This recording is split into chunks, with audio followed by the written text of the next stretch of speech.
نحمده ونصلي على رسوله الكريم اما بعد فاعوذ بالله من الشيطان الرجيم بسم الله الرحمن الرحيم رب اشرح لي صدري ويسر لي امري واحلل عقدة من لساني يفقهوا قولي۔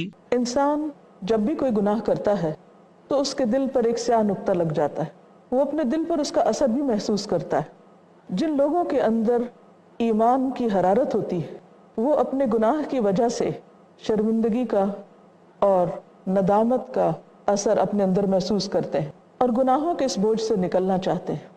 شیطان بار بار انسان کو اللہ کی رحمت سے مایوس کرتا ہے، لیکن اللہ رب العزت بندے کو اپنی وسیع رحمت کی طرف بلاتا ہے۔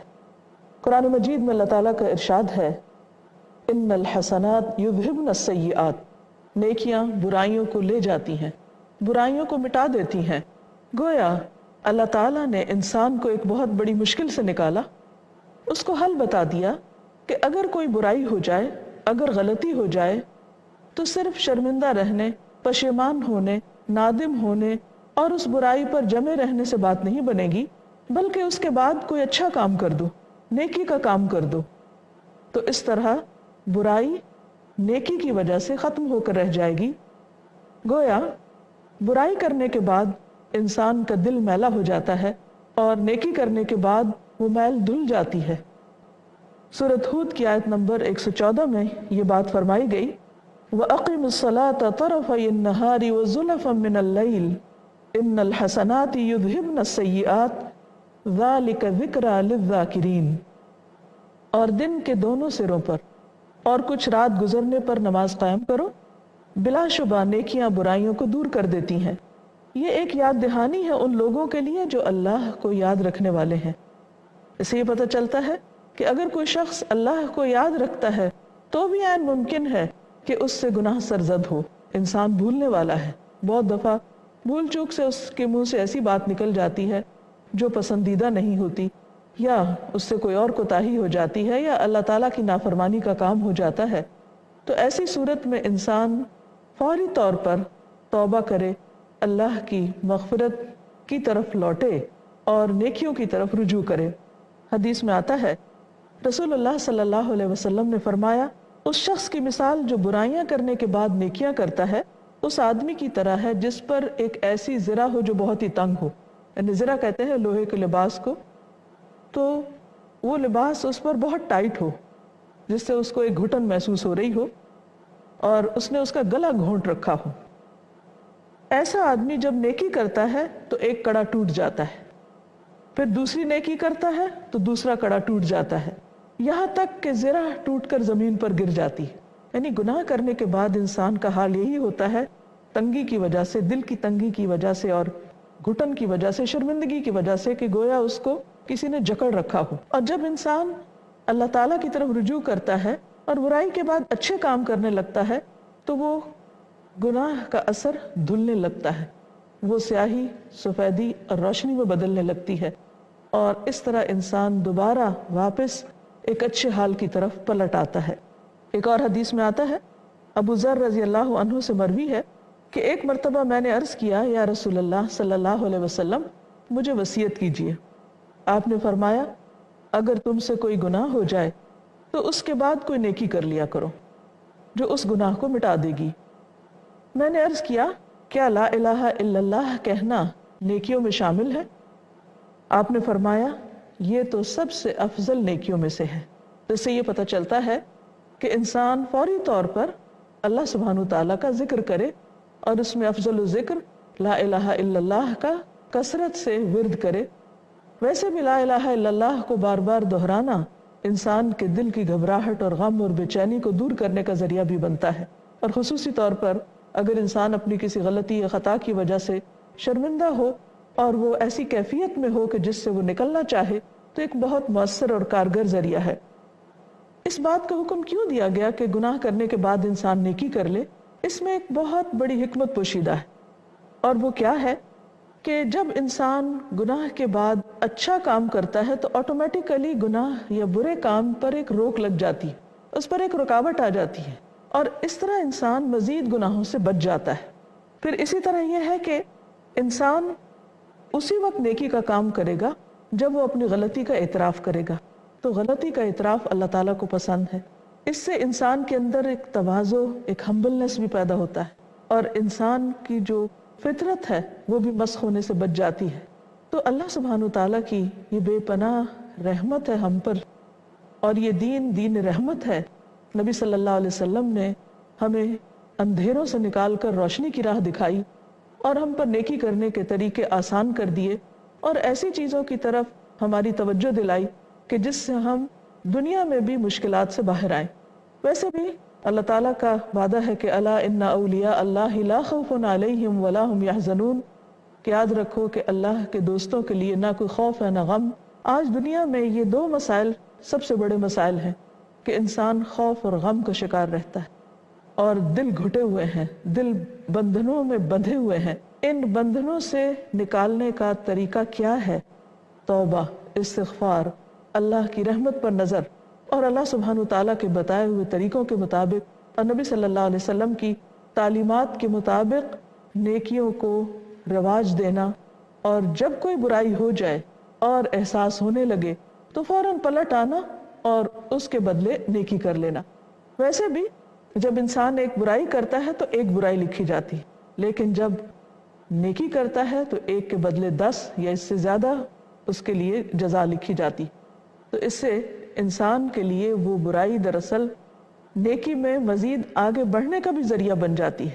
یہاں ایک سوال یہ پیدا ہوتا ہے کہ برائیاں کس طرح دور ہوتی؟ ایک تو یہ کہ دل کا حال اچھا ہو جاتا ہے، دوسرے یہ ہے کہ انسان کے لیے مزید نیکی کرنا آسان ہو جاتا ہے. جیسے سورۃ الحجرات آیت نمبر 7 میں اللہ تعالیٰ فرماتے ہیں وَلَكِنَّ اللَّهَ حَبَّبَ إِلَيْكُمُ الْإِيمَانَ وَزَيَّنَهُ فِي قُلُوبِكُمْ وَكَرَّهَ إِلَيْكُمُ الْكُفْرَ وَالْفُسُوقَ وَالْعِصْيَانَ، کہ اللہ نے تمہیں ایمان کی محبت دی، اس محبت کو تمہارے دلوں میں سجا دیا، خوبصورت بنا دیا، ڈیکوریٹ کر دیا، اور کفر اور اناد اور نافرمانی سے نفرت پیدا کر دی. تو انسان جب برائی کے بعد نیکی کرتا ہے تو دل کے اندر جو ایمان کی خوبصورتی اور نیکی کی ایک بہار ہوتی ہے پھر وہ واپس لوٹ آتی ہے، اور انسان کے اندر مزید نیکیوں کی محبت پیدا ہوتی جاتی ہے اور برائیوں سے نفرت آتی جاتی ہے. یہ ایسے ہی ہے کہ جیسے اگر کسی نے بہت صاف ستھرا لباس پہن رکھا ہو اور اس پر چھوٹا سا بھی داغ دھبا لگ جائے تو انسان کی کوشش کیا ہوتی کہ فوری طور پر اس دھبے کو دھو ڈالے، اور جب وہ دھل جاتا ہے تو انسان خوش ہو جاتا ہے اور دوبارہ وہ اپنی اصل حالت میں صاف ستھری اور خوبصورتی کی حالت میں واپس لوٹ آتا ہے، وہ لباس صاف ستھرا ہو جاتا ہے. تو اس سے بھی پتہ چلتا ہے کہ نیکی کرنا یعنی برائی کے بعد نیکی کرنا دراصل انسان کے لیے اس کے دل کی رونق اور بہار کو برقرار رکھنے اور اس میں مزید اضافہ کرنے کا سبب بنتا ہے. پھر اسی طرح نبی صلی اللہ علیہ وسلم نے ایک اور موقع پر فرمایا اتبع السیئۃ الحسنۃ تمحوہا، کہ اگر تم سے گناہ ہو جائے تو اس کے بعد نیکی کر لو جو اسے مٹا دے گی. یعنی انسان کے نامہ اعمال سے وہ برائی مٹ جائے گی اگر انسان اس کی جگہ پر نیکی کر لیتا ہے. پھر اسی طرح گناہ نیکیوں سے بدل جاتے، جیسا کہ سورۃ الفرقان میں اللہ تعالیٰ فرماتے ہیں کہ والذین لا يدعون مع اللہ الہا آخر، کہ اللہ کے جو نیک بندے ہوتے ہیں وہ اللہ کے ساتھ کسی اور کو نہیں پکارتے یعنی شرک نہیں کرتے. ولا يقتلون النفس التي حرم اللہ الا بالحق، اور حق کے بغیر کسی جان کو جسے اللہ نے حرام قرار دیا قتل نہیں کرتے، یعنی شرک نہیں کرتے، قتل نہیں کرتے. ولا یزنون، اور وہ زنا نہیں کرتے. لیکن ومن یفعل ذلک، جو ایسا کرے گا یعنی یہ 3 بڑے گناہ کبیرہ گناہ کرے گا، یلقى اثاما، تو وہ ان کا وبال چکھے گا، وہ اپنی سزا کو پہنچے گا. یضاعف له العذاب یوم القیامہ، اس کے لیے قیامت کے دن عذاب دگنا کر دیا جائے گا. ویخلد فیہ مہانا، اور وہ اس میں رسوا ہو کر ذلیل ہو کر ہمیشہ کے لیے اسی آگ میں پڑا رہے گا. ہاں، اس سے نکلنے کی صورت کیا ہے؟ جس نے توبہ کر لی اور وہ ایمان لے آیا اور اس نے اچھے عمل شروع کر دیے تو گویا وہ اللہ کی طرف لوٹ آئے گا. ایسے لوگوں کی جزا اللہ تعالیٰ نے کیا رکھی؟ فَأُولَئِكَ يُبَدِّلُ اللَّهُ سَيِّئَاتِهِمْ حَسَنَاتٍ، ایسے لوگوں کی برائیوں کو اللہ تعالیٰ حسنات میں تبدیل کر دیں گے. یعنی وہ جو ان کے نامہ اعمال میں بطور برائی کے لکھی گئی تھی، وہ برائی یعنی کہ 3 بڑے گناہوں کا ذکر ہے جس میں شرک، قتل اور زنا کی بات کی جا رہی، کوئی معمولی گناہ نہیں ہے. کہ اتنے بڑے بڑے گناہ بھی توبہ کے بعد اور سچی توبہ کے بعد انسان کے نامہ اعمال میں بطور برائی کے نہیں، بطور نیکی کے لکھے جائیں گے. تو یہ کتنی بڑی بات ہے کہ انسان جب پلٹ آتا ہے، توبہ کر لیتا ہے، تو اللہ تعالیٰ اپنی خاص رحمت کے ساتھ اس کی برائیوں کو بھی نیکیوں میں بدل دیتے ہیں. اسی سلسلے میں ایک حدیث میں آتا ہے کہ نبی صلی اللہ علیہ وسلم نے فرمایا، کئی لوگ خواہش کریں گے کاش وہ زیادہ برائیاں کرتے. صحابہ نے کہا کہ اے اللہ کے رسول صلی اللہ علیہ وسلم ایسا کیوں؟ آپ نے فرمایا یہ وہ لوگ ہوں گے جن کی برائیوں کو اللہ تعالیٰ نیکیوں میں بدل دیں گے. اس سے یہ پتہ چلتا ہے کہ انسان کو زندگی میں کبھی بھی اللہ کی رحمت سے مایوس نہیں ہونا چاہیے، خواہ وہ کتنے بھی بڑے گناہ اور کتنے بھی زیادہ گناہ کر چکا ہو. کیونکہ جب انسان لوٹے گا اور برائیوں کی جگہ اچھے کام کرے گا تو اللہ تعالیٰ اس کے لیے اجر عظیم لکھ دیں گے.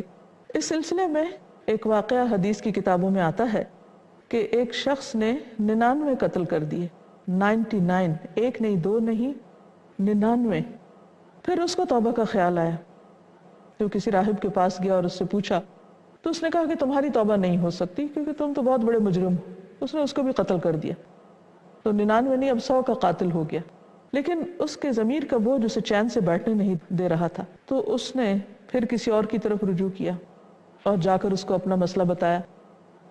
تو اس پر اس نے اس کو کہا کہ تم ان لوگوں اور اس زمین کو چھوڑ دو جہاں پر تم یہ گناہ کر رہے ہو، اور فلاں جگہ نیک صالح لوگ رہتے ہیں، وہاں پر چلے جاؤ تاکہ تم آئندہ کے لیے نیک بن کر زندگی بسر کر سکو. اس شخص نے فوراً ہی اس جگہ کو، ان لوگوں کو، اپنے گناہوں کو چھوڑنے کا ارادہ کر کے اس علاقے کا رخ کیا. ابھی وہ وہاں تک پہنچا بھی نہیں تھا کہ راستے میں اس کی جان لینے کے لیے دونوں طرح کے فرشتے آ گئے.